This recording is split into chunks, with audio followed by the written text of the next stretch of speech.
Tolerance-based machining in SOLIDWORKS CAM 2019 introduces some powerful new capabilities that dramatically reduce the time required to generate CNC programs for turned parts with close tolerances and surface finish requirements.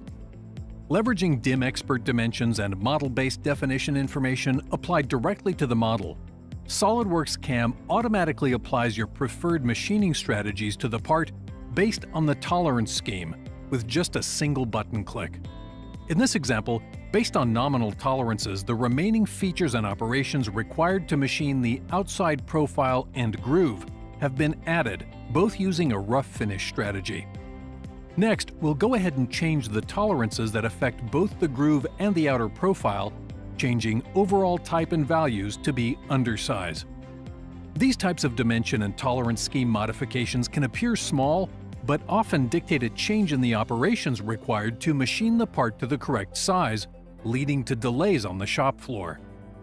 Tolerance-based machining's powerful rules-based approach lets you set default machining strategies for undersize, nominal, and oversize for any given tolerance size range. Rerunning tolerance-based machining with the new tolerance values results in both the outside profile and groove features switching to the undersize strategy, which in this example will be a roughing operation followed by 2 finishing passes. Next, regenerating the operation plan results in a new set of operations complete with preferred tools, feeds, speeds, and cut depths automatically selected to meet the strategy's requirements. Finally, all that's left to do is calculate the tool paths, and they're ready to be outputted as NC programs.